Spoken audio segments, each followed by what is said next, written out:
what we do is we look at businesses based on how they're feeling. So most methodology will look at a business on something which is both historic, largely, something to do with margins or revenue progression or share price or market share or something which gives a predictor of what's happened in the past. What's really interesting is that if you understand how people, the management team largely, but the ownership team, in fact the whole business if it's small enough, how they feel, it's extraordinarily indicative of where they are in their life cycle. The question I'm going to ask you is, how did you feel? Day one of your business, how did you feel? Because most people articulate excitement. Day one. Day two, nervous. But generally, day one is we feel really excited because they've invested several months, possibly years of thinking about this thing, and it's suddenly a reality. And they've said, I'm doing this for freedom, and I have a sense of optimism that I'm going to get my freedom. And I've done this for more money, and I genuinely believe in my heart that I'm going to make lots of money, and I'm going to be free. And it's really exciting. In those early months of your business, what were you doing? And what I mean by that is, how busy were you? Most of us are pretty busy. So that you go into this sort of feeling of franticness. Because it's like, okay, I've set myself really high expectations. I've set my family very high expectations. My mates down the pub are going, how's business going? And I've got to work. I've got to really graft. The energy you put in here is what makes a success of your business. Had you, unless you're very unusual, had you come into work at 11 and gone home at 2, you wouldn't be here. You'd have gone back to work for the gas board. So it is that's what it's like. And that franticness results for most businesses in a choice at an investment point. So any life cycle of a business will go through various investment points. And ours is this little thing we call the first brick wall, which is really the first serious investment the business makes. You know, it's usually the point where you shut the door and go, I'm never going back. I can't go back anymore. And this is going to work. And there's a sense in which it's not an investment in hope, it's an investment in belief. There's a difference. Before that wall, it's all like, I hope this is going to work. And I can't see it. Some people describe it as being very, very physical. They can't see the future. And in a sense, they literally see a wall ahead. Because they go, well, I'm just going to work and work and work and work. When you make that investment, suddenly, some people literally articulate it. Suddenly, I could see ahead. I was clear because I'd invested in my system. That gave me more time. I had a member of staff, so I was able to devote time. There's some investment. I bought a van that actually worked, whatever it is. And that investment accelerated their business through that wall and up that growth. And they began to grow really fast. And that period of growth feels very aligned and relaxed. Tends to be when the business is celebrating. You tend to still have the same group of people that you started with. It's fun because you've made the investment that works. It's perfectly possible to invest in something that doesn't work, in which case you just go round and round until you find the right thing. But you go up that wall into what Tony's written down as good times. Does anyone remember that, or is that something that you acknowledge that? It felt relaxed, it felt pretty cool, and if you're past that, you look back and say, those were the good old days. Because most business owners will articulate the point they began to say, I've worked really hard at this, it's my time, I want to take some money out. Now, if you don't recognize in your business taking money out, which is payback, one of two things has happened. Either you haven't got to payback yet, in which case, congratulations, you've got a permanent good times business, which is fantastic, or your payback is survival. You have to analyze what your payback is, what you've achieved, what your business has given you relative to the expectation you had at the beginning. But for most people, it's payback. The thing is out of control. It's growing all the time. People keep coming to me and saying, we're too busy. I need to employ someone. Okay, well, employ someone. I don't know anyone in my business anymore. All I do is fight fires. The only customers I ever talk to are complaining. My life is a misery. I'm feeling really stressed. I said earlier on, definition of stress. What's the definition of stress? Feeling out of control. My business is out of control. I don't understand it anymore. Then I'm feeling really frustrated. Why the hell isn't anyone doing what I want them to do? No one seems to care about my business like I do. What happened to all that celebrating the printer arriving? You know, what is going on? And then I'm really disillusioned. I don't know why I bothered. Has anyone felt like that about their businesses? Bang into that second brick wall. And you can live there for a long time. And the serious point about this is what sits in that second brick wall And that period of confusion and pain and disillusionment is serious health issues. That's where we have heart attacks. That's where we get divorced. That's where we lose connection with our kids. Because we're so stressed and frustrated and disillusioned, we can't have proper relationships. Now, you know, lots of businesses don't have the extremity of that, but a lot of people do. So if there are people who've had this experience, then the conversation could be, what did you do? But I'll tell you what we think you should do in all of our experience. I talk to people all the time who say things like, having lived through that period, that's where I got divorced or I lost connection with my kids. They're now running a business, a much more mature business, and they're saying, I've got a second wife and second kids. You know, they're 3 years old. Teach me how not to be at work 6 days a week. So we need to get our businesses resolved and sorted out to avoid that. And it's a relatively easy thing, not an easy thing to do, it's a relatively clear thing to do. There are certain things, there are 5 things businesses need to do in general to get through that wall. They're all big things, but there are 5 of them. Number 1, focus. Position is the word. What sits behind it is the word focus. You need to know what you do better than anybody else on the world at its extreme. You need to know what you're famous for. You need to be able to articulate that to your customers, your potential customers, your channel to market, and about a third of businesses go, what does that mean? And to your staff. If your staff don't know what you're famous for, then you have no internal position. This is all about intention and purpose and culture and focus internally and externally. It's all about this is what we do. The second one is your channel, distribution. You know, how do you take that unique proposition and get it to market? And what is fascinating to me, and when I used to have a number of businesses, and Shirlaws came and sorted out my business and saved my life, and I remember having conversations about channel and going, you know, my channel is, if I want to sell something to somebody, I'll ring them up and say, please would you buy my product? And the whole conversation about, well, why don't you get someone else to do that for you was really interesting. So in my business, we could have got someone else to sell for us. And what I mean by that is there are people who have a really close relationship with your target customer, and if they understand and believe what you do because you've got a really clear focus, and they passionately believe in what you do, they will pass that information to their customer and they will be your sales force. The third thing, the most important thing in my view, is the system, which we call functionality. But what we mean by that is, do you have the right people doing the right job?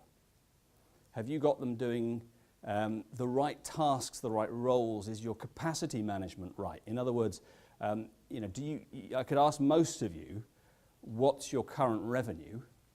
And within about 50p, most of you could tell me, but I'd ask you, what is the maximum potential revenue your current business system could generate? And most people don't know. It's different if you charge by the hour, but generally we don't really know, and it's a bloody important number.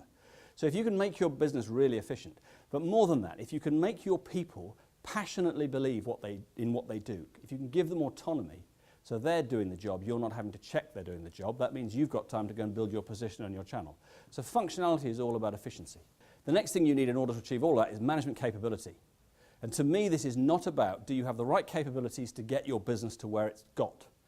Because the answer to that is yes, otherwise you wouldn't be here. The question here is, where do I want to go, and do I have the capability to get there? And the answer to that for most of us is no, because we don't know what capability we need to get there, but I suggest you go and find out. Do you have the internal management capability to get your business to where you want it to be, whether that's 2 million, 5 million, 50 million, 100 million, Facebook? And finally, you need a plan, and all of that is a plan, really, but you need a succession plan.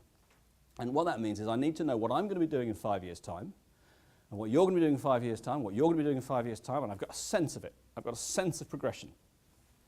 So first is all about creating an internal sense of belief and an external sense of understanding and belief in what you do. The second is about having a channel which is working for you, so it's not hard work. The third is about having the internal responsibilities to deliver all that. The fourth is about having the kind of capability, obviously, and then last is having a plan. wealth is a really interesting thing. So wealth in your world is different to wealth in mine and wealth in yours. But what wealth means to me is it's a combination of assets, both cultural and commercial. To me, time is wealth. Freedom is wealth. Money is wealth. So I want to understand what would drive wealth in my business. What drives more money, more time, and less stress in my business? What drives real sustainable wealth in my business? I don't want to be, in 10 years' time, cranking the handle. If you go and see these guys and go, I need to sell my business in the next 6 months, what's it worth? They're going to go, well, the indicative margin multiple in your sector is this. That's what most businesses have commanded recently. Your EBIT is, $1 million. We can get you between, let's say the indicative multiple is 4. We'll get you between 3 and 6 times your current EBIT. We might be able to massage your EBIT up a bit, all that stuff. But the point is, if you say to me or him or any of you, I want to sell my business in 5 years' time, it's exactly the same conversation as I want to sell my house in 5 years' time. Think about your house. What would you do if you knew you had 2 years to sell it? And then just think about your business. We'd redecorate and we'd put on an extension and we'd get someone actually to do the garden and we'd get rid of the tramp who lives at the bottom of the garden, all that stuff. So it's no different. My whole current belief is around driving the multiple in the business. In a sense, all a multiple is, all a P ratio is discounted future profit. It's the future profit that someone's guessing you're going to make and they've discounted it back. But the reality is there are certain things that drive that. And I'm not saying profit isn't important. Profit is hugely important. But if I ask you how much of your time is spent thinking about profit against thinking about multiple, we spend all our time thinking about revenue and cost. And we're not wrong to do that. But you need also to have some time thinking about your multiple, thinking about your assets. And if you get good at this, you can spend all your time thinking about assets because you've got good people to think about your profit. Culture is just so fundamental because if you've got people who are passionately aligned with you, clearly they're going to be productive, but they're also going to be innovative. They're also going to be self-responsible and efficient. And then they're going to allow you to go out and do the things you want to do, which is grow your assets. And to me, it all starts with the word why. So if you know why you're in business and not what you do, this is really powerful. Simon Sinek, never know how to pronounce his name, brilliant bloke. He's one of these yank thinkers with silly glasses that appears on YouTube all the time. But he says some very, very sensible things. And it's so obvious, but we kind of forget it. If people believe what you believe, they work with blood, sweat and tears. And if they don't, they work for your money. Coming out of recessions is when a lot of amazing innovations happen. So if you can innovate now, it can be really powerful. Innovate your product and innovate your system. So your first brick wall investment was an innovation of a product, of a system. And what most of us do is you innovate a system to save money or to give us the ability to increase revenue. It's fine. But look at it as an asset. And go, in addition to that, is this now an asset? Can I leverage this in some way? Your culture is an asset. Your system is now an asset. If you have a great system, you are independent of your business, and your creative people are independent of its operations, which means you can extend your product, which is where money comes from. Huge wealth. And you only need to know one thing, and that is what your unique intellectual property is in your business. So that's the whole point. Understand your IP. Understand the unique proposition. So another quick example. I went to see an asbestos removal business valued at 2.5 times EBIT. Old couple wanting to sell. I said, what's your product? And they said, asbestos removal. And I said, what's your IP? And they said, we remove asbestos. Hence, the business has no value, because nobody wants an asbestos removal business. So we said, yeah, but what's the real IP? And if you ask the question in the right way, and it's incredibly hard to do this in your own business, by the way, because you just see your product, you just see what's around us, you realize that what sits at the heart of that business, the core asset, is the ability to understand really complicated legislation in Europe, the ability to recruit and train people in high-skilled work, the ability to recruit and house and manage foreign labour in their case, the ability to transport logistics, manage the logistics, the ability to dispose of waste, etc., etc. So you then write this list out, and you send them out for a jog around the park, well, a very slow walk around the park because they were relatively old, and we came back and there's a list. What does that company do? Then what do they say? Yeah, but no, what could a company with that list, it's a bit unfair because you probably don't remember the list, but what could that company do? Yeah, training, health and safety training, recruitment, transport, loads of things. Now, this may be, for some people, incredibly obvious. Yeah, I do that all the time. But most of us don't.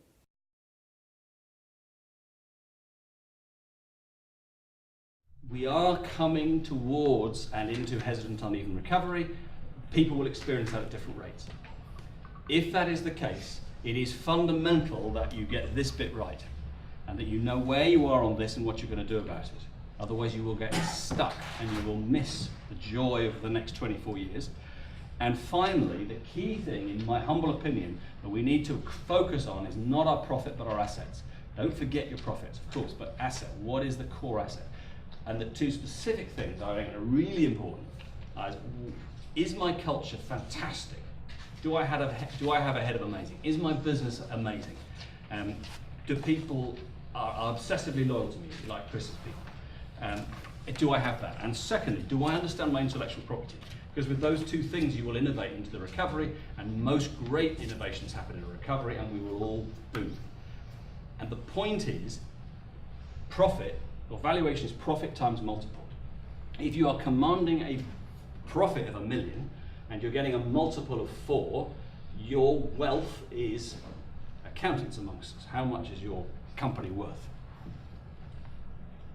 1 times 4. 4 million.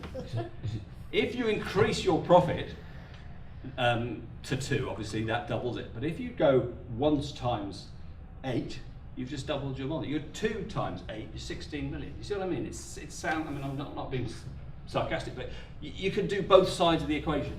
It just happens to be a lot easier energetically to do the asset side. Coincidentally, or by accident, you also get a business that is great fun, brilliant to run, easy, structured, systemized, with a clear sense of vision, really interesting product extension ideas. You're not in the office every day because you're out innovating, and you get a business that is wonderful.